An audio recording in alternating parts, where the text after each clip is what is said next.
السلام علیکم my dear بیسٹیز، کیا حال ہے آپ سب کے؟ آئی ہوپ سب ٹھیک ہوں گے اور عشق آتش کی ایپیسوڈ 3 کا ویٹ کر رہے ہوں گے۔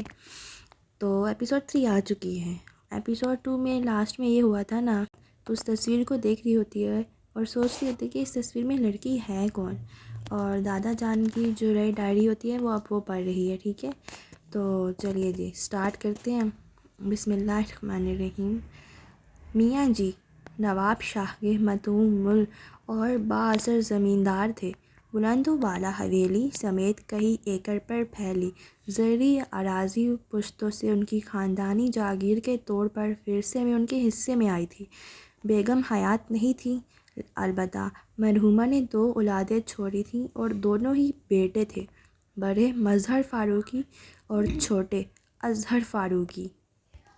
مظہر فاروقی میاں جی کی طرح ہی پکے زمیندار تھے اور وہابی سی تعلیم کے بعد ہی وہ زمینداری کے کاموں میں جٹ گئے۔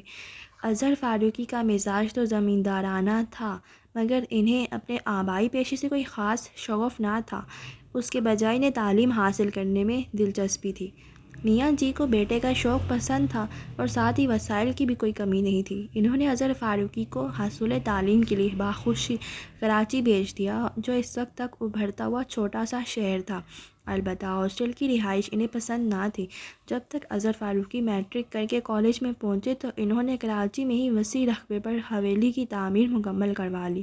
1000 گز پر تعمیر کیا گیا قصر فاروقی سفید سنگ مرمر سے بنی پرشکوہ عمارت تھی، جس کے چاروں طرف دائرے کی شکل میں 500 گز چوڑا خوبصورت لان تھا۔ باہر سے اگر یہ عمارت سبز و سفید کا شاہکار تھی تو اندر سے سیاہ و سفید کا عجوبہ۔ قصر فاروقی کی تزئین اور آرائش میں لکڑی کا بکثرت استعمال ہوا تھا، وہ بھی صرف آبنوس کی لکڑی کا۔ اظہر فاروقی نے قصر فاروقی میں رہتے ہی گریجویشن کا ایگزام دیا، اس کے بعد آرمی میں جانے کی خواہش ظاہر کر دی۔ میاں جی کو یہ بات پسند نہیں آئی، وہ چاہتے تھے تعلیم حاصل کرنے کے بعد اظہر فاروقی واپس حویلی آ جائیں، اور اظہر فاروقی کو یہ منظور نہیں تھا۔ آخر مظہر فاروقی ان کی مدد کو آئے اور نہ جانے کن مشکلوں سے انہوں نے اظہر فاروقی کو آرمی جوائن کرنے کی اجازت دلوا دی۔ بہرحال جب سارے معاملات خوش اسلوبی سے طے ہو گئے تو انہیں بیٹوں کی شادی کا خیال آیا۔ اس معاملے میں اظہر فاروقی نے بڑے بھائی کی طرح ہی فرما برداری سے سب کچھ ان پر چھوڑ دیا۔ میاں جی نے خود بہوؤں کے انتخاب میں احتیاط برتی۔ مظہر فاروقی کی بیگم نورین زمیندار گھرانے سے تھیں، البتہ چھوٹی بہو فریال کراچی کے پڑھے لکھے خاندان سے تھیں اور خود بھی تعلیم یافتہ تھیں۔ شادی کے پہلے سال ہی مظہر فاروقی بیٹے کے باپ بن گئے اور پوتے کی پیدائش کے چند ہفتوں بعد ہی میاں جی قضائے الہی سے وفات پا گئے۔ دکھ کتنا ہی بڑا ہو، زندگی نہیں رکتی، یہی سوچ کر دونوں بھائی اپنی زندگیوں میں ایڈجسٹ کرنے کی کوشش کرنے لگے، لیکن اظہر فاروقی کے نصیب میں ایک دکھ اور لکھا تھا۔ اظہر فاروقی آرمی جوائن کرتے ہی مسافر ہو گئے تھے اور ان کا پڑاؤ کبھی ایک تو کبھی دوسرے شہر ہوتا، مگر فریال کو بھی گاؤں کا ماحول پسند نہیں تھا اور اظہر فاروقی کی غیر موجودگی میں ان کا حویلی میں رہنا ایسا ضروری بھی نہیں تھا، اس لیے وہ شادی کے ابتدائی دنوں میں ہی قصر فاروقی شفٹ ہو گئیں۔ لیکن ان کا اپنے سسرال سے مکمل رابطہ تھا، کبھی وہ خود حویلی چلی جاتی تو کبھی ان کے جیٹھ اور جیٹھانی بیٹی کو ساتھ لے کراچی آ جاتے۔ اس بار بھی ان کی واپسی ایک لمبے قیام کے بعد ہوئی تھی، مگر وہ نواب شاہ تک نہیں پہنچ سکے۔ راستے میں ہی ان کی کار کا مسافر کوچ کے ساتھ زبردست تصادم ہوا تھا۔ حادثے کی اطلاع ملتے ہی اظہر فاروقی جائے حادثہ پر پہنچ گئے، مگر جب وہ پہنچے تو ان کے بھائی اور بھابھی دم توڑ چکے تھے، لیکن 3 سال کا ان کا بیٹا معجزانہ طور پر محفوظ رہا۔ بھائی بھابھی کی تدفین سے فارغ ہو کر جب دونوں میاں بیوی نے رخت سفر باندھا تو اس ننھے سے بچے کو بھی ساتھ کراچی لے آئے۔ فریال کی اپنی گود تو اب تک خالی تھی، انہوں نے بہت آسانی سے اس بچے کو اپنے بیٹے کی حیثیت سے قبول کر لیا اور بہت جلد ہی وہ ان کی زندگی کا مرکز بن گیا، یہاں تک کہ شادی کے 7ویں برس منتوں اور دعاؤں کا ثمر بن کر پیدا ہونے والی ملیحہ فاروقی بھی اس کے لیے فریال کی محبت کو کم نہ کر سکی۔ پھر اس کے ساتھ 7 سال بعد جیسے اظہر فاروقی حصول تعلیم کے لیے کراچی آئے تھے، اپنے بھتیجے کو انہوں نے اعلیٰ تعلیم کے لیے لندن بھیج دیا، مگر 4 سال بعد ہی انہیں واپس آنا پڑا۔ ملیحہ کی پیدائش کے وقت ہی فریال کو کچھ پیچیدگیوں سے گزرنا پڑا تھا اور پھر اس کے بعد وہ مستقل بیمار رہیں اور 11 سال کی بیماری کے بعد وہ خالق حقیقی سے جا ملی۔ پالنے والی ماں کو کندھا دے کر وہ پھر لندن سدھار گئے، مگر ملیحہ کی زندگی میں خالہ ہمیشہ کے لیے ٹھہر گیا۔ حالانکہ بابا جان نے بہت جلد ہی ریٹائرمنٹ لے لی، شاید ملیحہ کی تنہائی کے خیال سے، مگر پاس ہونے اور ساتھ ہونے میں فرق ہوتا ہے۔ اب صورتحال یہ ہے کہ یا تو اپنی اسٹڈی میں وقت گزارتے ہیں یا اپنے پرانے دوست ملک ناصر کے ساتھ شطرنج کھیلتے ہیں، اور میری یعنی ملیحہ فاروقی کی روٹین بھی بس یوں ہی سی ہے۔ میں نے حال ہی میں گریجویشن کیا ہے اور میرا سارا وقت گھر داری میں یا پھر پینٹنگ میں گزرتا ہے۔ ہاں، روز ہی کچھ وقت نکال کر میں لائبریری چلی جاتی ہوں۔ ویسے تو بابا جان کی لائبریری میں میرے لیے بہت سی کتابیں ہیں، مگر لائبریری جانے کی وجہ صرف اتنی ہے کہ میں اس تنہائی سے کچھ دیر کو پیچھا چھڑا سکوں جو امی جان کے انتقال کے 9 سال بعد ہی مجھے بخلا دیتی ہے۔ مگر اب شاید تنہائی کا احساس کچھ کم ہو جائے۔ پڑھائی ختم کر کے نور الہدیٰ نے لندن میں جاب بھی کر لی تھی، پر اب سنا ہے کہ بابا جان کے بھتیجے ہمیشہ کے لیے واپس آ رہے ہیں۔ تانیہ کو جھٹکا لگا تھا، وہ جلدی سے سیدھی ہو بیٹھی، پھر اس نے اس لائن کو دوبارہ پڑھا، پھر تیسری اور چوتھی بار۔ ہر بار پڑھنے سے ایک ہی بات سمجھ میں آئی، پاپا دادا جان کے بیٹے نہیں ہیں۔ یہ اس کے لیے انکشاف تھا۔ وہ سوچنے لگی، اگر یہ بات سچ ہے تو بھی چھپائی کیوں گئی؟ بھلا اس بات کے پتہ چل جانے میں کیا حرج ہے؟ اظہر فاروقی اگر نور الہدیٰ کے چچا بھی تھے تو تانیہ کے بہرحال دادا ہی تھے۔ پھر اس نے سوچا، جب تک وہ سب کچھ جان نہیں لیتی اس بات کو خود تک محدود رکھے گی۔ اسی وقت دستک کی آواز پر تانیہ اچھل گئی۔ اس نے جلدی سے ڈائری اپنے پیچھے چھپا لی۔ دروازہ کھلا ہے؟ اس کی آواز پر ملازمہ نے دروازہ کھول کر اندر جھانکا۔ مہمان چلے گئے ہیں تانیہ بی بی، اور سب آپ کا کھانے پر انتظار کر رہے ہیں۔ پاپا آ گئے؟ اس نے پوچھا۔ نہیں۔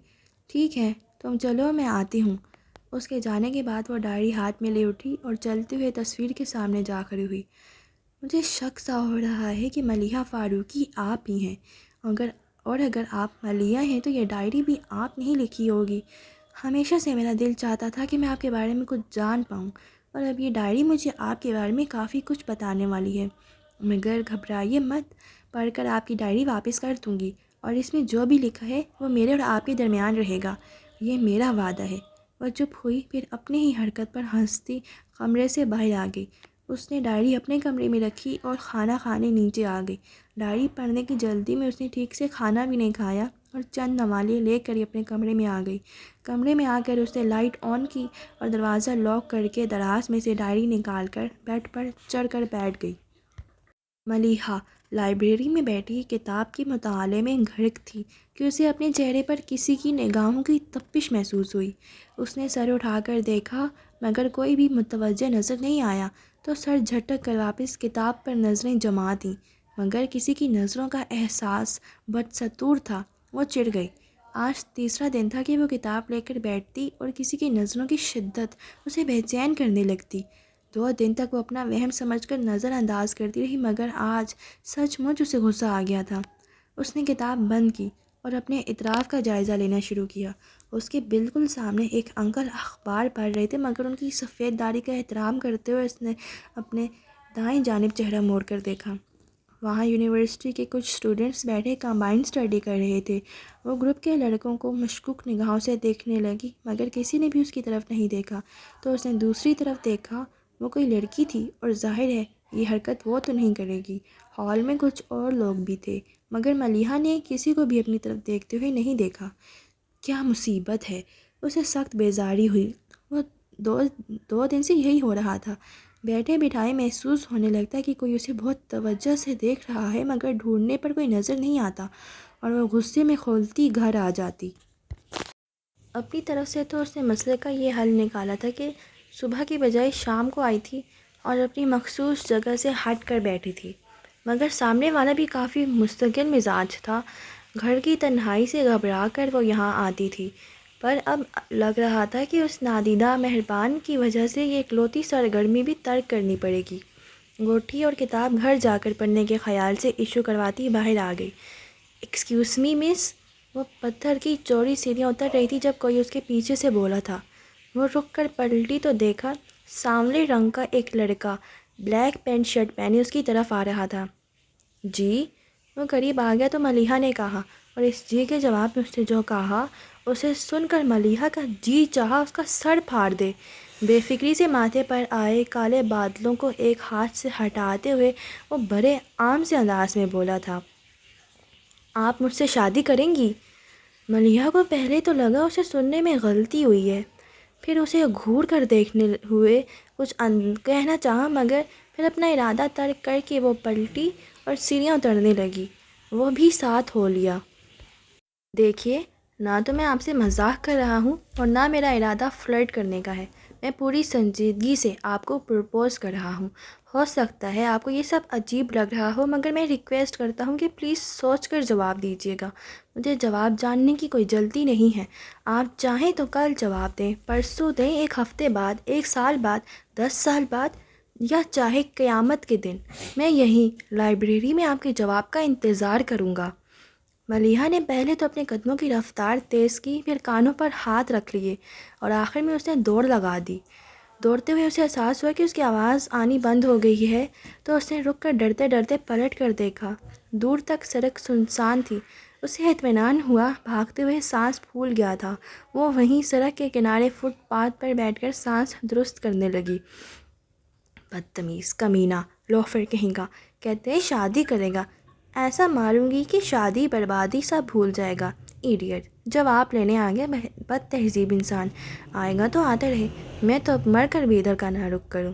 وہ فٹ پاتھ پر بیٹھی اونچی آواز میں اسے سلواتیں سنا رہی تھی۔ وہ تو شکر تھا سڑک بالکل خالی تھی، ورنہ اگر کوئی اسے اس حال میں دیکھ لیتا تو ہاتھ پکڑ کر پاگل خانے چھوڑ آتا۔ پاگل ہوں نا میں کہ کوئی بھی راہ چلتے شادی کی آفر کرے گا اور میں چل پڑوں گی؟ بڑبڑاتے ہوئے وہ اٹھی۔ اب جو اپنے اطراف گھور کیا تو جی چاہا سر پیٹ لے۔ یہ جگہ اس کی جانی پہچانی تو تھی، مگر اس کے گھر سے کافی دور تھی۔ بنا دیکھے سڑ پر دوڑتے ہوئے اپنے گھر جانے والی سڑک کے بجائے دوسری طرف نکل آئی تھی، اس خیال سے کہ کہیں وہ راستے میں نہ مل جائے۔ واپس پلٹنے کے بجائے اس نے آگے جا کر مین روڈ سے گھر جانے کا سوچا اور آگے بڑھی۔ پھر ایک دم ہی غصے میں پلٹ کر جہاں سے آئی تھی اس طرف منہ کر کے زور سے بولی، الو کا پٹھا، بابا کو بتا دوں نا تو کل اسی گلی سے تمہارا جنازہ نکل رہا ہوگا۔ فوجی کا ہاتھ پڑا تو دماغ ٹھکانے پر آ جائے گا۔ وہ یوں بول رہی تھی جیسے وہ وہیں کھڑا سن رہا ہو۔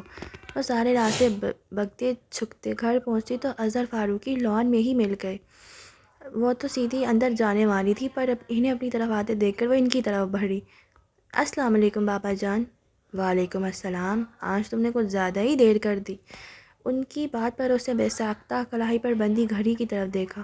وہ عام طور سے 2-2.5 گھنٹے میں واپس آ جاتی، مگر آج اس کی واپسی 3 گھنٹے بعد ہوئی تھی۔ ایک تو پہلے اس نے خود دماغ خراب کیا، پھر غصے میں اتنا خیال بھی نہیں آیا کہ رکشہ یا ٹیکسی ہی کر لیتی، اسے کوستے پیدل ہی چلی آئی۔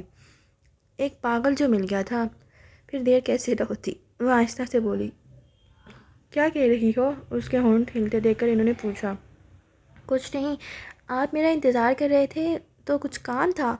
ہاں، مجھے پوچھنا تھا تم نے نور الہدیٰ کا کمرہ تو سیٹ کر لیا ٹھیک سے؟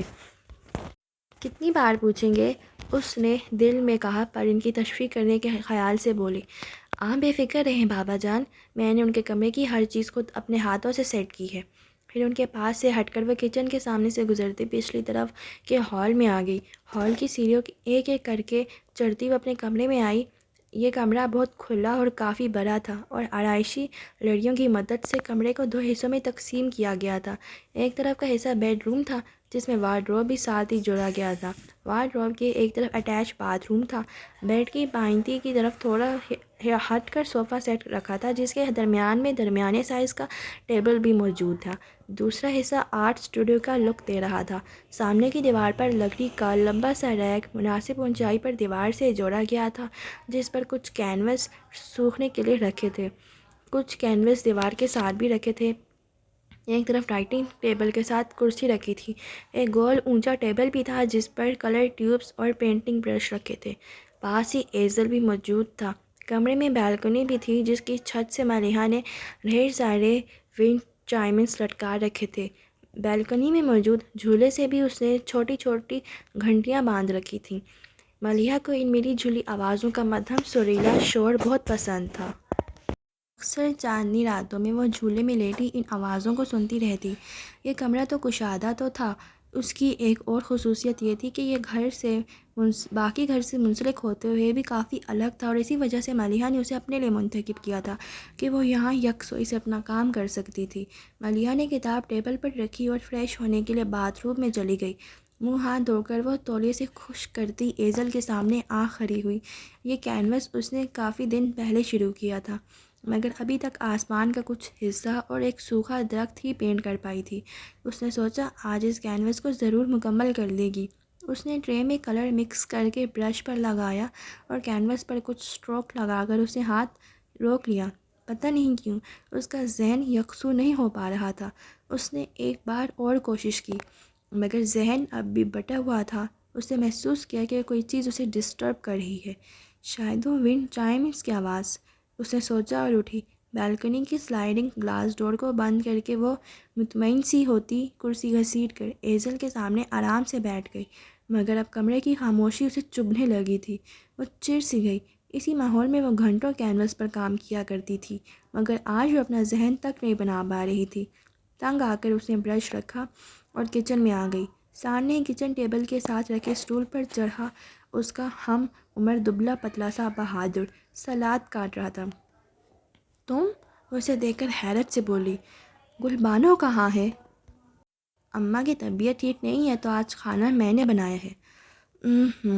ملیحہ نے ہنکار ابھرا اور کھانے کا جائزہ لینے لگی۔ بیبی صاحب، مہمان رات کو دیر سے آئیں گے، بہادر نے سلاد فریج میں رکھتے ہوئے پوچھا۔ مہمان نہیں، چھوٹے صاحب آ رہے ہیں، ملیحہ نے تصحیح کی۔ چھوٹے صاحب کیا یہی رہیں گے؟ ظاہر ہے انسان اپنے گھر میں ہی رہتا ہے، تو پھر وہ لندن میں کہاں رہتے تھے؟ بہادر نے سوچتے ہوئے فلسفیانہ انداز میں سوال کیا۔ فٹ پاتھ پر۔ وہ چڑ گئی۔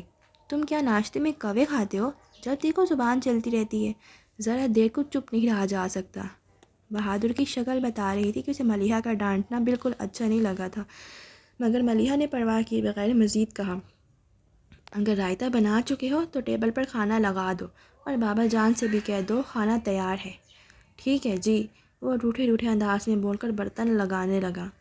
ایک بھتیجے کے آنے پر قصر فاروقی کو نئے انداز سے سجایا گیا تھا، جس کی وجہ سے ملیحہ کو کافی کوفت ہوئی تھی۔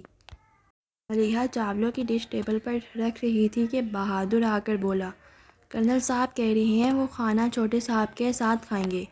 ملیحہ نے اپنا مادھا پیٹ لیا اور خود بلانے چل پڑی۔ اس نے اسٹڈی میں پیر رکھا ہی تھا کہ اس کی ہنسی چھوٹتے چھوٹتے رہ گئی۔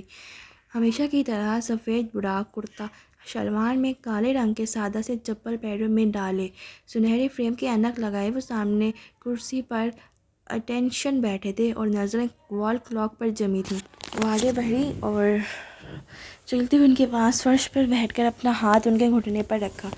یہ اس کی بچپن کی عادت تھی۔ اسے جب بھی بابا جان کو متوجہ کرنا ہوتا تو مخاطب کرنے کے بجائے ان کی طرف دیکھنے لگی تھی۔ اظہر فاروقی نے کلاک سے نظر اٹھا کر اسے دیکھا۔ کھانا کھا لیں بابا جان؟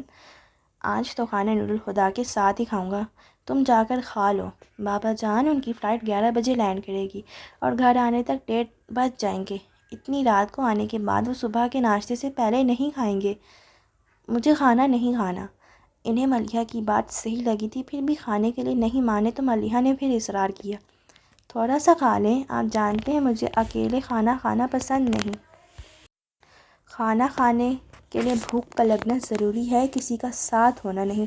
تمہیں بھوک لگ رہی ہے تو جا کر کھا لو، انہوں نے نرمی سے مگر قطعی لہجے میں کہا۔ اسے برا تو لگا مگر مزید کچھ نہیں کہا۔ وہ اٹھ کر ڈائننگ روم میں آ گئی۔ بہادر، اس کی آواز پر بہادر بوتل کے جن کی طرح حاضر ہو گیا۔ کھانا اٹھا دو۔ وہ اپنے کمرے سے جا کر لائبریری سے ایشو کروائی کتاب اٹھائے لاؤنج میں آ بیٹھی۔ 11 بجنے میں 1 گھنٹہ باقی تھا کہ بابا جان اسٹڈی سے نکل کر لاؤنج میں آئے اور پھر اسے دیکھ کر بولے، ملیحہ۔ جی بابا جان، وہ کتاب بند کرتے ہوئے بولی، میں ایئرپورٹ کے لیے نکل رہا ہوں، پھر سوچا ایک نظر نور الہدیٰ کا کمرہ دیکھ لوں۔ آئیے بابا جان۔ وہ ان کا اشارہ سمجھ کر فوراً کھڑی ہو گئی۔ ملیحہ سے آگے سیڑھیاں چڑھتے ہوئے وہ ایک دم ہی پلٹ کر بولے، تم نیچے کا کوئی کمرہ ٹھیک کروا لیتی۔ اب وہ اتنی رات کا تھکا ہوا سیڑھیاں چڑھ کر اپنے کمرے میں جائے گا۔ ملیحہ چاہتے ہوئے بھی نہ کہہ سکی کہ آپ نہیں کہا تھا کہ نورالہدیٰ کے لیے اوپر والا کمرہ ٹھیک کروانا، اسے گراؤنڈ فلور پر رہنا پسند نہیں۔ اچھی بات یہ ہوئی کہ کمرے میں جا کر انہیں میخ نکالنے کا موقع نہیں ملا۔ ملیحہ نے بڑے دھیان سے کمرہ سیٹ کیا تھا اور ضرورت کی ہر چیز وہاں پہنچائی تھی۔ وہاں سے باہر نکلی تو سارے ملازموں کو لائن میں کھڑا کر کے ہدایتیں دینا شروع کیں۔ جب تک میں نورالہدیٰ کو ایئرپورٹ سے لے کر نہیں آ جاتا، تم میں سے کوئی سرونٹ کوارٹرز کی طرف پھنکے گا بھی نہیں۔ بہادر اور نذیر، تم دونوں فوراً گاڑی رکتے ہی نورالہدیٰ کا سامان نکال کر اس کے کمرے میں پہنچا دینا۔ اور گلاب خان، وہ چوکیدار کی طرف مڑے، پہلے ہارن پر ہی گیٹ کھل جانا چاہیے۔ اگر دیر لگی تو یاد رکھنا میری رائفل کو ابھی تک زنگ نہیں لگا۔ اور یہ ڈرائیور کدھر رہ گیا؟ دیکھو ذرا اس نے گاڑی تیار کی یا نہیں۔ ایک ملازم بھاگا باہر کی طرف گیا، پھر بھاگتے ہوئے ہی واپس آیا۔ جیپ تیار ہے کرنل صاحب۔ پھر جب ان کی گاڑی گیٹ سے نکل گئی تو ہر ایک نے سکون کا سانس لیا۔ کوئی مجھے ایک گلاس پانی کے ساتھ سر درد کی ٹیبلٹ دے گا؟ صوفے پر بیٹھتے ڈھیر ہوتے ہوئے ملیحہ نے صدا لگائی۔ اسے اتنی دیر تک جاگنے کی عادت نہیں تھی، مگر آج تو جاگنا مجبوری تھی۔ کچھ دیر بعد ہی ملازم نے پانی کی گلاس کے ساتھ ٹیبلٹ لا کر اسے پکڑا دی۔ ٹیبلٹ لے کر ملیحہ نے کتاب پھر سے کھول لی۔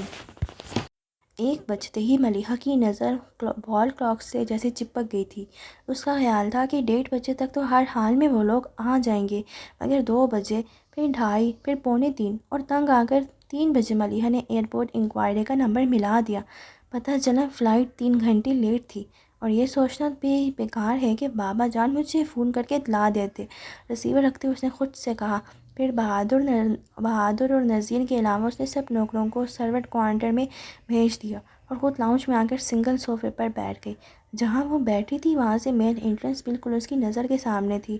دونوں پاؤں صوفے پر رکھے کشن گود میں لیے وہ سمٹ کر بیٹھی تھی۔ نیند کے مارے اس کا برا حال تھا، لیکن جانتی تھی اگر نورالہدیٰ کے استقبال کو وہ بانفس نفیس موجود نہ ہوئی تو بابا جان ناراض ہوں گے۔ انتظار کرنا بھی کتنا مشکل کام ہے، تھک کر سوچتے ہوئے اچانک اس کی ذہنی روح بہک گئی۔ آپ چاہے کل جواب دیں، پرسوں، یا چاہے قیامت کے دن، میں انتظار کروں گا۔ اس وقت اسے غصہ ہی آیا تھا، مگر اب وہ گم سم ہو گئی تھی۔ کیا کوئی قیامت کے دن تک کسی کا انتظار کر سکتا ہے؟ اس نے خود سے سوال کیا اور پھر فوراً ہی جواب دے ڈالا، امپاسبل۔ 4:30 بجے کے قریب ہارن کی آواز آئی۔ فلائٹ ایکچولی ٹیک آف کے وقت ہی لیٹ ہو گئی تھی۔ لندن کا موسم تو آپ جانتے ہیں، ایئرپورٹ جانے سے پہلے اگر آپ انکوائری سے معلوم کر لیتے تو اتنی زحمت نہ ہوتی۔ اور اظہر فاروقی کے ساتھ اندر آتے نورالہدیٰ نے جانے کیا بولنے والے تھے کہ صوفے پر بے خبر سو رہی لڑکی کو دیکھ کر چپ ہو گئے۔ ابا جان نے بھی اسے دیکھ لیا تھا۔ یہ اس طرح کیوں سو رہی ہے؟ وہ ناگواری سے پاس کھڑی ملازمہ سے بولے، جو گاڑی کی آواز پر کوارٹر سے نکل کر پورچ میں آ گئی تھی اور اب ان کے ساتھ ہی اندر آئی تھی۔ بابا جان پلیز۔ انہوں نے آہستگی سے انہیں روکا، پھر ملازمہ سے کہا، تم جاؤ۔ بابا جان کو ساتھ لیے ان کے کمرے میں چھوڑ کر وہ اپنے کمرے میں جانے کے لیے صوفے کے پاس سے گزرے تو غیر ارادی طور پر بازو پر لٹکتا کوٹ جھکتے ہوئے اس پر پھیلا دیا۔ وہ اپنے کمرے میں آئے اور جوتوں سمیت ہی بیڈ پر لیٹ گئے۔ تھکن کے مارے ملیحہ کا برا حال تھا، درد سے بدن ٹوٹ رہا تھا، پھر بھی فجر کی اذان کے ساتھ ہی حسب عادت اس کی آنکھ کھل گئی۔ آنکھ کھلتے ہی اسے سب سے پہلے نورالہدیٰ کا خیال آیا اور وہ جھٹکے سے اٹھ کھڑی ہوئی۔ کھڑے ہوتے ہی کوئی چیز اس کے وجود پر سے پھسلتی ہوئی اس کے پیروں پر گر گئی۔ اس نے اپنے پیروں کی طرف دیکھا۔ یہ کوٹ کس کا تھا اور اس پر کس نے ڈالا ہوگا؟ ملیحہ کو یہ سمجھنے میں 1 سیکنڈ کی بھی دیر نہیں لگی۔ جھک کر کوٹ اٹھا کے بازو پر ڈالتے ہوئے وہ عجیب سے احساس سے دوچار ہوئی تھی۔ وہ کوٹ لیے اپنے کمرے میں آ گئی۔ کوٹ بیڈ پر ڈال کر وہ شاور لینے چلی گئی۔ 10 منٹ بعد ہی وہ گیلے بالوں کے ساتھ کمرے میں آئی۔ بالوں کو تولیے سے سکھا کر اس نے چادر اوڑھی اور جائے نماز بچھا کر قبلہ رخ کھڑی ہوتی اس نے نیت باندھ لی۔ نورالہدیٰ یوں بھی سحر خیز تھے، پھر وہ فلائٹ میں نیند پوری کر چکے تھے۔ سورج کے چھپ دکھاتے ہی وہ ٹریک سوٹ پہنے لان میں نکل آئے۔ دوڑتے ہوئے لان کے کئی چکر کاٹ کر وہ ایک جگہ رکے، بار بار جھک کر اپنے پنجوں کو چھوتے وہ ایک بار پھر اٹھے اور پھر جھکنا بھول گئے۔ وہ اپسرا نہیں تھی، مگر اپسرا لگ رہی تھی۔ سفید کپڑوں میں اہتمام سے دوپٹہ شانوں پر پھیلائے ہوئے اس کے لمبے اس کے لمبے نم بال ہوا سے لہراتے بار بار اس کے چہرے پر آ رہے تھے، مگر وہ بے نیاز سی بنے جھولے پر بیٹھی تھی جو اس کے گداز پیروں کے دھکے سے آہستہ آہستہ آگے پیچھے جھول رہا تھا۔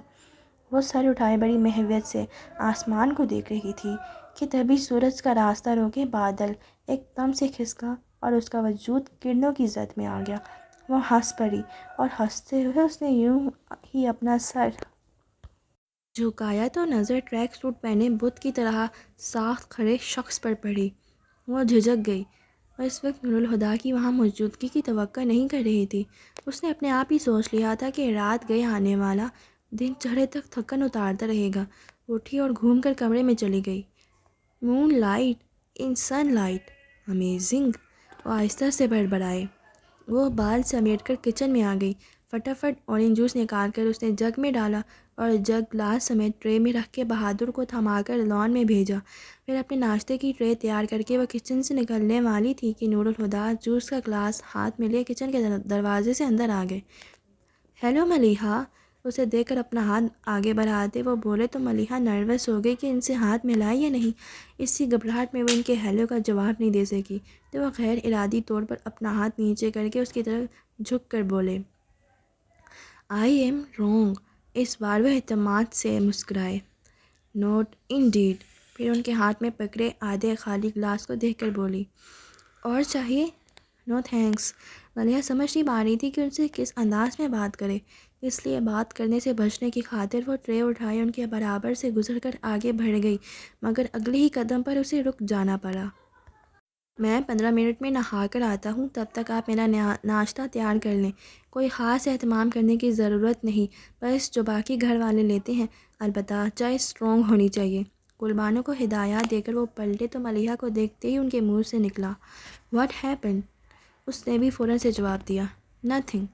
اس نے آہستہ سے نفی میں سر ہلایا۔ نور الہدیٰ اپنے کمرے کی طرف بڑھ گئے۔ ٹھیک 15 منٹ بعد وہ ٹراؤزر پر ٹی شرٹ پہنے ڈائننگ روم میں تھے۔ ملیحہ ڈائننگ ٹیبل پر ہی ان کی منتظر تھی۔ انہیں دیکھ کر اس نے گلبانو کو آواز دے کر ناشتہ لانے کو کہا۔ ناشتہ لگ چکا تھا۔ نور الہدیٰ نے نوالہ منہ میں رکھ کر دوسرے ہاتھ سے اخبار اٹھایا، پھر ملیحہ کی طرف بڑھا کر سوالیہ لہجے میں بولے، news paper?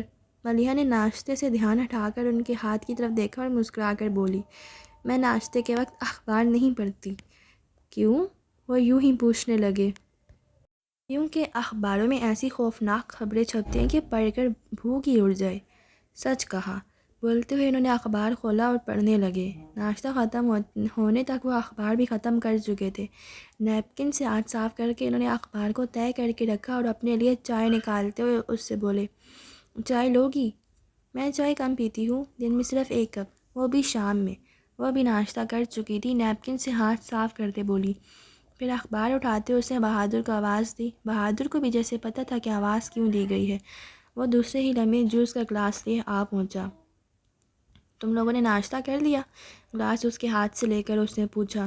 G B be صاحب، اس نے اسوار میں جواب دیا۔ ٹھیک ہے، تم جاؤ۔ نور الہدیٰ نے چائے پی کر خالی کپ ٹیبل پر رکھتے ہوئے اس سے کہا، فارغ ہو کر میرے روم میں آ جانا۔ وہ سمجھ گئی سامان سیٹ کروانا چاہ رہے ہیں اور ہاں میں سر ہلا دیا۔ وہ کچھ دیر بعد نوک کر کے ان کے کمرے میں آئی تو سارے بریف کیس کھلے ہوئے تھے۔ ایک بڑا اٹیچی کیس تو بیڈ پر ہی کھلا رکھا تھا اور خود نور الہدیٰ ہاتھ میں ہینگر لگے کپڑے پکڑ کر وارڈروب کا دروازہ کھول کر اس کے سامنے کھڑے تھے۔ ملیحہ آ جاؤ، انہوں نے پلٹ کر اس سے کہا، پھر وارڈروب دیکھتے بولے، یہ سب کس نے خریدا ہے؟ میں نے۔ ابا جان کا حکم تھا کہ کمرے کے ساتھ آپ کا وارڈروب بھی سیٹ کر دوں۔ میں نے تو ان سے بہت کہا کہ پتہ نہیں آپ کو میری پسند اچھی لگے بھی یا نہیں، مگر وہ بات ادھوری چھوڑ کر یوں ہی چپ ہو گئی۔ وہ اس کی طرف دیکھ کر مسکرائے، تمہاری پسند اتنی اچھی ہے کہ بری لگ ہی نہیں سکتی، مگر ایک پرابلم ہے۔ کیا؟ اس نے پوچھا۔ انہیں کہاں رکھوں؟ انہوں نے کپڑوں سے بھرے سوٹ کیس کی طرف اشارہ کیا۔ لائیں میں رکھ دیتی ہوں۔ اس نے بڑھ کر ان کے ہاتھ سے کپڑے لے کر بیڈ پہ رکھے اور وارڈروب میں جگہ بنانے لگی۔ پھر سوٹ کیس سے کپڑے نکال کر وارڈروب میں لٹکانے لگی۔ اسے مصروف دیکھ کر نور الہدیٰ سائڈ میں ہو گئے۔ ڈریسنگ ٹیبل پر سے سگریٹ کا پیکٹ اٹھا کر ایک سگریٹ نکالا، پھر لائٹر سے سگریٹ جلاتے وہ سوٹ کیس میں سے اپنے ڈاکیومنٹس والا بیگ نکالنے لگے۔ تمباکو کی بو محسوس کر کے ملیحہ نے اور ڈراپ سے سر نکال کر دیکھا اور ان کے ہونٹوں میں دبا سگریٹ دیکھ کر بولے، سگریٹ پیتا آدمی ہو یا دھواں چھوڑتا ریل کا انجن، دونوں دیکھنے میں ایک سے لگتے ہیں۔ نور الہدیٰ نے چونک کر سر اٹھاتے ہوئے اسے دیکھا تو کہنے لگی، میں آپ کو سگریٹ پینے سے منع نہیں کرتی، مگر میرے سامنے سگریٹ پینے کی کوئی ضرورت نہیں، مجھے بالکل پسند نہیں، سگریٹ بجھا دیں۔ اچانک ہی اس کے لہجے میں جو استحقاق آیا تھا اسے خود بھی اس کا احساس نہیں ہوا تھا، لیکن نور الہدیٰ نے نہ صرف محسوس کیا تھا بلکہ انہیں اچھا بھی لگا تھا۔ زیر لب مسکراتے ہوئے انہوں نے سگریٹ ایش ٹرے میں بجھایا۔ اور کوئی حکم؟ ان کی بات پر اسے لگا کہ وہ کچھ زیادہ ہی بول گئی ہے تو فوراً ہی معذرت کرنے لگی، سوری، میں عام طور پر اس انداز سے بات نہیں کرتی، مگر مجھے سگریٹ سے بہت چڑ ہے۔ کوئی بات نہیں، تم مجھ سے ہر انداز میں بات کر سکتی ہو، وہ بدستور مسکراتے ہوئے بولے تو ملیحہ نظر انداز کرتے ہوئے سوٹ کیس میں سے ایک بڑا سا پیکٹ نکالنے لگی۔ وہ فوراً بولے، اسے میں خود رکھ لوں گا، تم رہنے دو۔ وہ اسے چھوڑ کر پرفیومز کی بوتلیں نکال کر ڈریسنگ ٹیبل پر رکھنے لگی۔ نور الہدیٰ نے وہ پیکٹ نکالا اور اسے رکھنے وارڈروب کی طرف آئے۔ اسی وقت بابا جان دروازہ بجا کر اندر آ گئے۔ آئیے بابا جان۔ نور الہدیٰ نے جلدی سے سب چھوڑ چھاڑ کر بیڈ پر سامان ہٹا کر ان کے بیٹھنے کی جگہ بنائی۔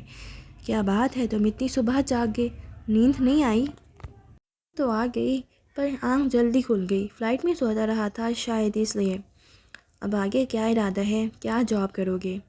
نہیں، میرا ارادہ ہے کہ بزنس شروع کروں۔ کیوں نہیں؟ وہ خوش ہو کر بولے، تم نے اس بارے میں کچھ سوچا ہے، کیا بزنس کرو گے؟ کچھ پلانس تو ہیں، مگر میرا خیال ہے پہلے یہاں کی مارکیٹ کو سرچ کر لوں۔ ٹھیک کہہ رہے ہو، مگر آتے ہی کام میں لگ جانے کی کوئی ضرورت نہیں، کچھ دن آرام کرو، پھر ان معاملات پر غور کرنا۔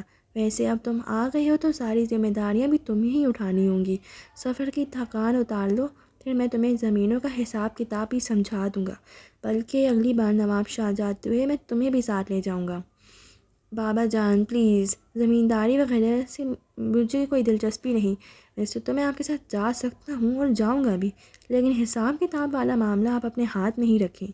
نور الہدیٰ بڑی انکساری سے بولے تھے۔ بابا جان ہنسے اور کہنے لگے، مظہر فاروقی کا بیٹا کہتے کسی زمینداری سے دلچسپی نہیں، یہ تو کمال ہی ہو گیا۔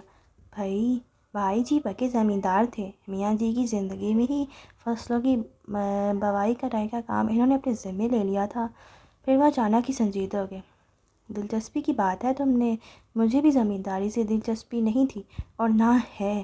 بھائی جی جب تک تھے میں نے کبھی مڑ کر بھی زمینوں کی طرف نہیں دیکھا، مگر باپ دادا کی نشانیاں خود سے الگ بھی تو نہیں کی جا سکتی۔ ملیحہ نور الہدیٰ کے بغیر تو سامان سیٹ کر نہیں سکتی تھی، اور نور الہدیٰ بابا جان کے ساتھ باتوں میں مگن تھے۔ وہ کچھ دیر تو کھڑی ان کی باتیں سنتی رہی، مگر جلد ہی بور ہو گئی۔ بابا جان بیڈ پر بیٹھے تھے اور نور الہدیٰ ان کے سامنے جس جگہ کھڑے تھے ملیحہ کی طرف ان کی پشت تھی، اور وہ ان کی نظر میں آئے بغیر کمرے سے نکل سکتی تھی۔ اس نے ہاتھ میں پکڑی چیزیں آہستگی سے ڈریسنگ ٹیبل پر رکھیں اور نام محسوس انداز میں دروازے کی طرف بڑھ گئی۔ باہر جانے کے لیے وہ جیسے ہی نور الہدیٰ کے پیچھے سے گزری، بالکل اچانک ہی انہوں نے پلٹ کر اس کی نازک کلائی اپنی گرفت میں لے لی۔ کہاں جا رہی ہو؟ وہ گھبرائی، پھر سنبھل کر بولی، اپنے کمرے میں۔ کوئی کام ہے یا آرام کرنا چاہتی ہو؟ دونوں میں سے کوئی بات نہیں ہے تو کہیں جانے کی ضرورت نہیں، بیٹھ جاؤ۔ ان کے لہجے میں اپنے آپ استحقاق آ گیا تو، اور پھر فوراً ہی اپنی بات کہہ کر وہ ملیحہ کا ہاتھ چھوڑتے بابا جان کی طرف مڑ گئے تھے، جیسے جانتے تھے کہ ملیحہ ہر حال میں ان کے حکم کی تعمیل کرے گی۔ ملیحہ نے ابھی ان کا حق جتانا محسوس کیا تھا، مگر اسے بالکل بھی برا نہیں لگا اور بانس سے رکھے صوفے پر بیٹھ گئی۔ نور الہدیٰ اور بابا جان ایک بار پھر باتوں میں لگ گئے تھے اور وہ پھر سے بور ہونے لگ گئی، مگر اس نے دوبارہ جانے کی کوشش نہیں کی، کیونکہ وہ جان گئی تھی کہ وہاں ایک شخص ایسا تھا جو اسے پوری جان سے محسوس کر رہا تھا۔ ملیحہ نے واقعی سوچ لیا تھا کہ وہ دوبارہ لائبریری نہیں جائے گی، مگر اس دن جو کتاب اس سے ایشو کروائی تھی وہ تیسرے دن ہی اسے واپس لے آئی۔ لائبریری کے اندر قدم رکھتے ہی اسے متعدد نظروں سے ہر طرف کا جائزہ لیا، اور جب وہ نظر نہیں آیا تو مطمئن سی ہو کر کتاب واپس کر کے باہر آ گئی۔ اچھا ہوا جان چھٹ گئی اور مجھے خود بھی جبر نہیں کرنا پڑا۔ دل ہی دل میں خوش ہوتی سیڑھیاں اترتے ہوئے اس نے پتھریلی روش پر قدم رکھا اور ٹٹک کر رک گئی۔ روش کے ساتھ لگی درختوں کی قطار میں وہ سامنے ہی ایک درخت کے سائے میں کھڑا بازو لپیٹے اسے ہی دیکھ رہا تھا۔ ملیحہ کو رکتے دیکھ کر وہ چلتا ہوا اس کے پاس آ گیا۔ 2 دن پہلے میں نے آپ سے کچھ کہا تھا، امید ہے آپ نے اس بارے میں کچھ بھی نہیں سوچا ہوگا۔ وہ ایسے بولا جیسے اسے شرمندہ کرنا چاہتا ہو، اور ملیحہ ایک پل کو شرمندہ ہو بھی گئی، مگر فوراً ہی سر اٹھا کر اس کی طرف دیکھتے ہوئے کہا، آپ یا تو پاگل ہیں یا دیوانے۔ ملیحہ کے چڑھنے کے جواب میں وہ شرارت سے بولا، اتنا بڑا راز آخر آپ کو کس نے بتا دیا؟ میرے وجدان نے، وہ کہہ کر بے نیازی سے دوسری طرف دیکھنے لگی۔ سچ کہہ رہی ہیں؟ وہ بول کر ہنسا۔ کیا مطلب؟ وہ بالکل نہیں سمجھی، مگر جواب دینے کے بجائے وہ ہنستا ہی رہا۔ وہ الجھن بھرے انداز میں اسے ہنستا ہوا دیکھتی رہی۔ اپنی کہی بات کو سوچا تو بھی ایسا کوئی لطیفہ سمجھ نہیں آیا جس پہ وہ یوں ہنس رہا تھا۔ میں نے ایسا کیا کہہ دیا ہے جو آپ یوں ہنس رہے ہیں؟ زبردستی اپنی ہنسی روک کر اسے ملیحہ کو دیکھا اور کہا، میرا نام وجدان مصطفیٰ ہے۔ ملیحہ کو فوراً ہی اس کے ہنسنے کی وجہ سمجھ آ گئی۔ وہ یک بار پھر دل ہی دل میں فل سپیڈ سے اسے گالیوں سے نوازنے لگی، اور میں پاگل بھی ہوں اور دیوانہ بھی۔ کس لیے ہوں شاید بتانے کی ضرورت نہیں۔ ملیحہ نے سر کو جھٹکا اور آگے بڑھ گئی۔ کیا آپ آرام سے کہیں بیٹھ کر میری بات سن سکتی ہیں؟ اس کی آواز پر ملیحہ رکی تو وہ منت بھرے لہجے میں گویا ہوا، بس 5 منٹ، میں زیادہ آپ کا وقت نہیں لوں گا۔ اب ملیحہ نے ذرا دھیان سے اس کا چہرہ دیکھا۔ شکل سے تو سلجھا ہوا پڑھا لکھا نظر آ رہا تھا۔ ملیحہ نے سوچا بات سن لینے میں کوئی حرج نہیں، شکل سے تو شریف آدمی لگتا ہے، اگر میں طریقے سے سمجھا دوں تو ہو سکتے تمہارا پریشان نہ کرے۔ سوچتے سوچتے وہ سیڑھیوں پر جا بیٹھی۔ وہ پینٹ کی جیبوں میں ہاتھ ڈالے اس کے سامنے کھڑا ہو گیا۔ میں آپ سے شادی کرنا چاہتا ہوں، کیا میری یہ خواہش شرعاً یا قانوناً ناجائز ہے؟ بالکل نہیں، ملیحہ نے بولنے میں سیکنڈ کی دیر نہیں لگائی۔ تو پھر؟ اس نے پوچھا۔ پھر یہ کہ ایک چیز ہوتا ہے معاشرہ، اور جس معاشرے میں اور آپ رہتے ہیں وہاں راستے میں بیٹھ کر شادیوں کے فیصلے نہیں کیے جاتے۔ آپ ٹھیک کہہ رہی ہیں، اس نے بھی پل بھر کی تاخیر کے بغیر تائید کی۔ ایسا کریں، مجھے اپنا ایڈریس دے دیں، اور کل یہی بات میرے پیرنٹس آپ کے گھر جا کر آپ کے پیرنٹس سے کریں گے، تب تو آپ کو کوئی اعتراض نہیں ہوگا۔ آپ بات سمجھنا ہی نہیں چاہتے، وہ چڑ کر بولی۔ جب میرے بابا مجھ سے پوچھیں گے کہ میں آپ سے کہاں ملی تو کیا کہوں گی؟ کہ راستے میں روک کر آپ نے مجھے پرپوز کیا اور میں نے ہاں کر دی۔ آپ میں کچھ سینس ہے کہ نہیں؟ مجھے معلوم ہے کہ یہ ٹھیک نہیں ہے، مگر میں نے خود بھی نہیں سوچا کہ میرے ساتھ کبھی ایسا ہوگا۔ کیا کوئی بھی شخص یقین کرے گا کہ مجھے محبت ہو گئی ہے، وہ بھی ایسی لڑکی سے جس سے میں نے پہلے کبھی دیکھا بھی نہیں تھا، جس کا میں نام تک نہیں جانتا؟ اگر کچھ دن پہلے مجھ سے کوئی کہتا کہ راستے میں کسی لڑکی کو روک کر اسے شادی کے لیے مناؤ، تو میں کسی بھی قیمت پر ایسا احمقانہ کام کرنے کے لیے راضی نہیں ہوتا، مگر اب میں یہی سوچ رہا ہوں۔ یہ سب بہت عجیب ہے، مگر کیا ان عجیب باتوں کو سوچنے کے بجائے آپ صرف میرے بارے میں نہیں سوچ سکتی؟ ملیحہ کے پیچھے بنی عمارت کو دیکھ کر بول رہا تھا جیسے اس سے مخاطب ہو، دھیمی مگر مضبوط آواز میں، نرم لہجے کے ساتھ ٹھہر ٹھہر کر بولتا۔ بلا شبہ اس کی آواز میں تذکیر کر لینے کی طاقت ہے۔ ملیحہ قائل ہو گئی۔ وجدان اب ملیحہ کو دیکھ رہا تھا۔ میں نے یہ کبھی نہیں کہا کہ آپ کا جواب ہاں میں ہونا چاہیے۔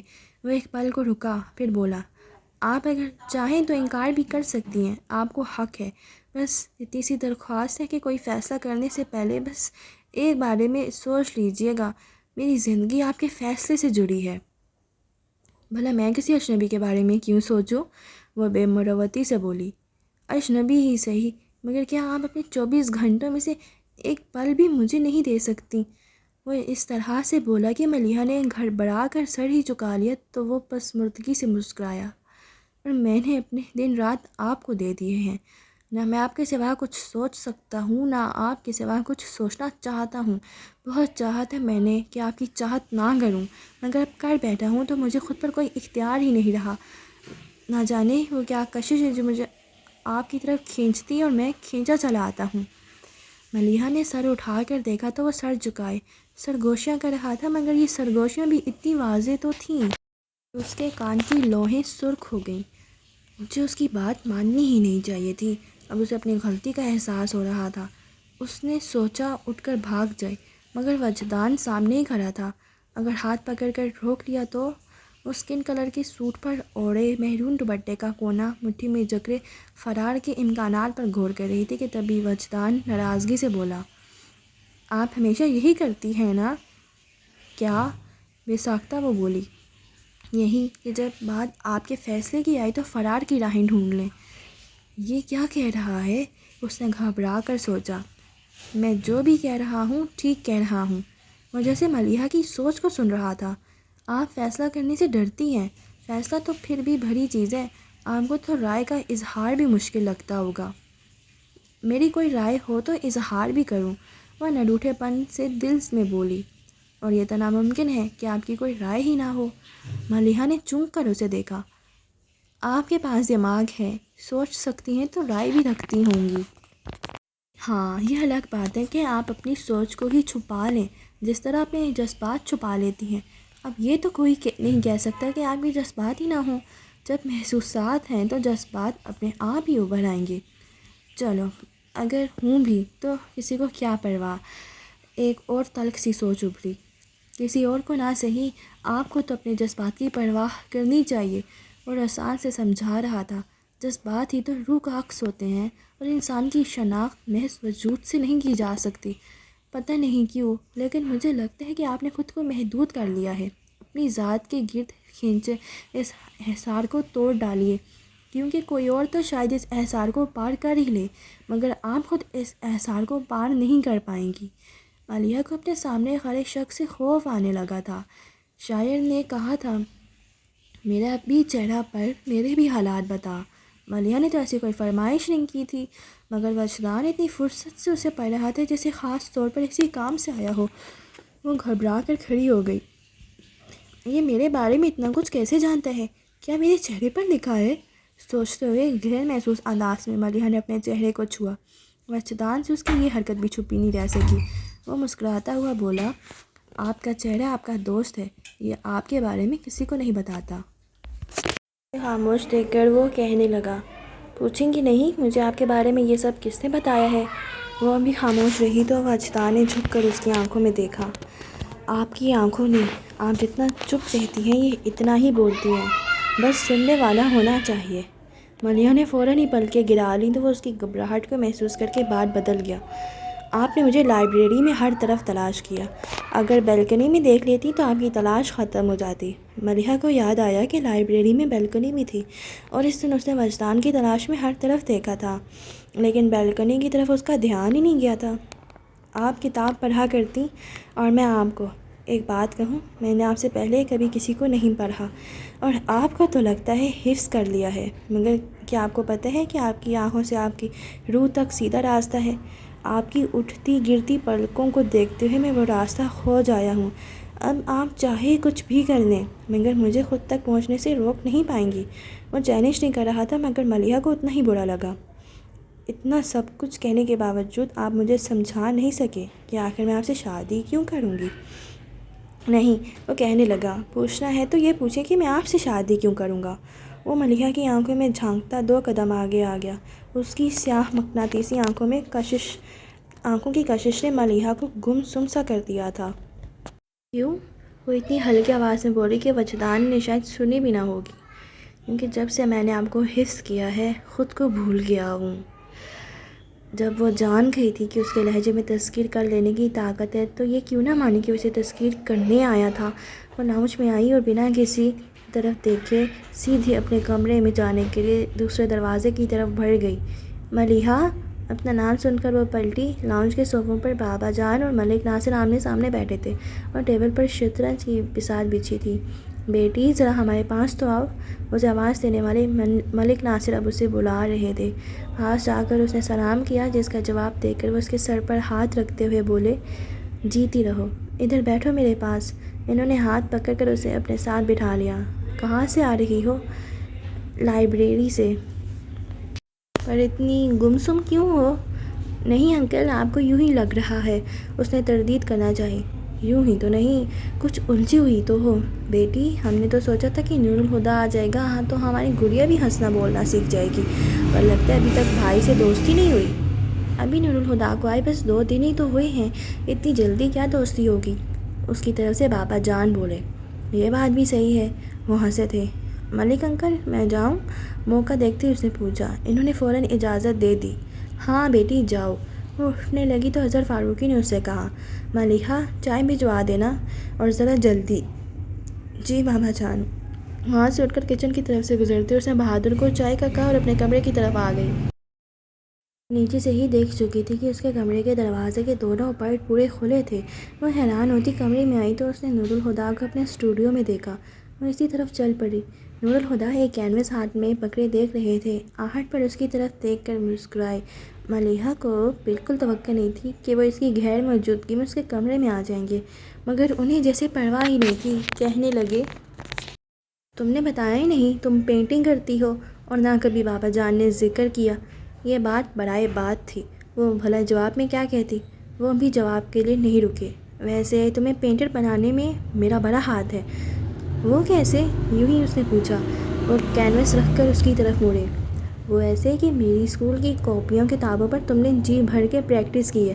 پتہ ہے تم 2.5-3 سال کی تھی جب میرے بیگ سے کتابیں نکال کر تم نے کلر پینسل سے ان پر آڑی ترچھی لکیریں کھینچنا شروع کی تھی، اور ایک بار تو تم نے میرے پورے جرنل پر مار کر اسے نشان بنا دیے۔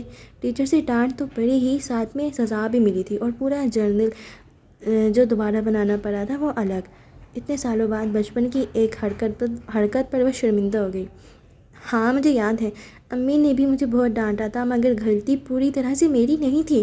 میں آپ کے سامنے بیٹھ کر ہی آپ کی کتابیں خراب کیا کرتی تھی، لیکن آپ نے مجھے کبھی ٹوکا ہی نہیں۔ خجالت مٹانے کو وہ بولی، تو ٹوکتا بھی کیسے؟ ایک بار کہیں منع کیا تھا تو تم رونا شروع ہو گئیں۔ میں ٹیچر کی ڈانٹ تو سن سکتا تھا، مگر تمہارے آنسو کیسے برداشت کرتا؟ سچ کہوں، جب کبھی تم روتی تھی تو میرا دل چاہتا تھا میں بھی زور زور سے روؤں۔ وہ ہنستے ہوئے مزے سے بولے، اور ان کے انداز پر ملیحہ بھی ہنس پڑی۔ لیکن تمہارے شوق بھی عجیب ہوا کرتے تھے۔ گرمیوں کی دوپہر کو ضد کرتی کہ تمہیں سائیکل پر بٹھا کر لمبی سیر کراؤں۔ آئس کریم کی فرمائش سردیوں کے لیے مخصوص تھی۔ مجھے تو تمہارے دانتوں کو صحیح سلامت دیکھ کر حیرت ہو رہی ہے۔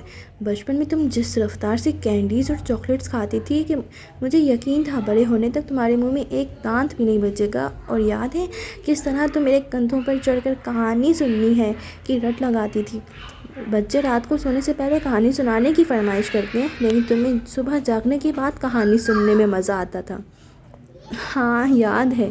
ان کی باتوں پر بے تحاشا ہنستی ملیحہ ہنسی کے بیچ میں بولی، اور یہ بھی یاد ہے کہ مجھے کہانی سناتے سناتے آپ سو جاتے تھے، اور پھر دیر سے اسکول جانے پر ٹیچر سے ڈانٹ بھی پڑتی تھی، اور پتہ ہے میں اسے جان بوجھ کر کیا کرتی تھی۔ ملیحہ نے ایک پرانے راز سے پردہ اٹھایا تھا۔ نور الہدا نے آنکھیں سکیر کر اسے گھورا۔ تم جان بوجھ کر مجھے ڈانٹ پڑواتی تھیں؟ ہاں۔ وہ ان کے گھورنے سے بالکل متاثر نہیں ہوئی۔ جب مجھے امی ڈانٹتی اور آپ فوراً مجھے سپورٹ کرتے، میری سائڈ لیتے تو مجھے بہت اچھا لگتا تھا، لیکن شروع میں ڈر بھی جاتی تھی کہ اب آپ مجھے ڈانٹیں گے یا کم از کم دوبارہ مجھے کہانی نہیں سنائیں گے، مگر آپ مجھے ڈانٹے بغیر روز کہانی بھی سنا دیتے۔ تمہیں کوئی کچھ نہ کہے اس لیے میں سب کچھ خود پر لے لیتا اور تم اس بات کا مزہ لیتی تھی۔ انہیں جیسے واقعی صدمہ ہوا تھا۔ ہاں، مگر میں پھر یہی کہوں گی کہ غلطی صرف میری نہیں تھی، آپ نے ہی مجھے سر چڑھا رکھا تھا۔ میں آپ کی شہ پری شرارتیں کیا کرتی تھی، وہ بھی صرف آپ کے ساتھ۔ پھر آپ کے جانے کے بعد میں نے سبھی شرارتیں چھوڑ دیں، اور امی بھی تو کہا کرتی تھیں نور الہدا نے ہی ملیحہ کو بگاڑ رکھا ہے، اور میں سچ مچ ہی بگڑ جاتی اگر آپ لندن نہ چلے گئے ہوتے۔ ہاں، ساری برائی میرے سر ڈال دو۔ میرے جانے سے تمہاری جان چھوٹ گئی تھی، مگر وہاں کتنے دن تمہیں یاد کر کے میں اداس رہا تھا، کچھ اندازہ ہے تمہیں؟ بار بار فون کرتا کہ تمہاری آواز ہی سن لوں، مگر ہر بار جواب ملتا ملیحہ بات نہیں کرنا چاہتی۔ وہ تو میں آپ سے ناراض تھی، اس نے آہستہ سے کہا۔ وہ کیوں بھلا؟ نور الہدا حیران ہوئے۔ اتنے آرام سے مجھے چھوڑ کر چلے گئے تھے، یہ بھی نہیں سوچا میرا کیا ہوگا؟ امی تو ہمیشہ بیمار ہی رہتی، اور بابا جان کبھی بہت دنوں کے لیے گھر نہیں رہے۔ میرا سارا وقت بس آپ کے ساتھ ہی تو گزرتا تھا۔ مجھے آپ کے چلے جانے پر بہت غصہ آیا تھا، اس لیے جب آپ کا فون آتا تو میں چھپ جاتی تھی۔ اتنی لمبی ناراضگی کہ پھر سالوں تک بات ہی نہیں کی، وہ شکوہ کر رہے تھے۔ ایسا تو نہیں تھا کہ کبھی بات ہی نہیں کی، فون تو میں بھی کیا کرتی تھی۔ ہاں، سال میں ایک بار۔ ایسے بھی کیا ناراضگی؟ ناراضگی تو بس شروع کے کچھ مہینوں تک تھی، مگر پھر بہلنے کے ساتھ ساتھ میں آپ کو بھول بھی گئی تھی۔ تب بھلا میری عمر ہی کیا تھی، 6 یا شاید 7 سال۔ بہت جلدی اجنبی ہو گئے تھے آپ، اسی لیے آپ سے فون پر بات نہیں کر پاتی تھی۔ جانتا تھا تو مجھے بھول چکی ہو۔ وہ اچانک ہی سنجیدہ ہو گئے تھے۔ ملیحہ کو اچانک یہ احساس ہوا کہ وہ جان بوجھ کر اس کے بچپن کے حوالے سے بات کر رہے تھے، اور اسے پتہ بھی نہیں چلا کہ کس طرح باتوں باتوں میں وہ ان سے بے تکلف ہو گئی تھی۔ فرینڈز، انہوں نے اپنا ہاتھ اس کی طرف بڑھایا تو ملیحہ نے بلا تعامل ان کا ہاتھ اپنے ہاتھ میں لے لیا۔ Always and for ever. انہوں نے پل بھر کو اس کا ہاتھ تھام کر چھوڑتے ہوئے ایک پیکٹ اٹھا کر اس کی طرف بڑھایا۔ یہ وہی پیکٹ تھا جو ملیحہ اس دن ان کے سامان میں دیکھ چکی تھی، پرانی دوستی کی نئی شروعات کے لیے۔ انہوں نے مسکرا کر اسے دیکھتے ہوئے کہا تو اس نے بھی ایک مسکراہٹ کے ساتھ پیکٹ ان کے ہاتھ سے لے لیا۔ تھینک یو ہادی بھائی۔ اوہ گاڈ، وہ بے پناہ خوشی کا اظہار کرتے ہوئے بولے۔ کان ترس گئے تھے اس طرز تخاطب کو سننے کے لیے۔ وہ خجل سی ہو گئی۔ کھلے دروازے پر بہادر کی دستک پر دونوں ہی ادھر متوجہ ہوئے۔ کہیے بہادر صاحب، آپ کو کیا کہنا ہے؟ نور الہدیٰ کی اس طرح بولنے پر وہ کچھ شرما سا گیا اور کہا، بی بی صاحب کے لیے سمیرہ بی بی کا فون ہے۔ وہ فوراً ہی کھڑی ہو گئی۔ سمیرہ تمہاری فرینڈ ہے؟ ہاں، اس نے کہا، پھر خیال آنے پر بتایا، لیکن میری کزن بھی ہے، افتخار ماموں کی بیٹی۔ اچھا، انہوں نے کہا، اور وہ جھٹ پٹ فون سننے کے لیے کمرے سے نکل گئی۔ تو یہاں پر گائز ایپیسوڈ 3 کو اینڈ کرتے ہیں، اور میرے چینل کو سبسکرائب کرتے ہیں، اور بیل آئیکن بھی پریس کر دیجیے گا، ٹھیک ہے؟ اور اس ویڈیو کو لائک اینڈ کمنٹس کر دیں اینڈ شیئر بھی کر دیجیے گا، اوکے؟ اپنا خیال رکھیے گا، اللہ حافظ۔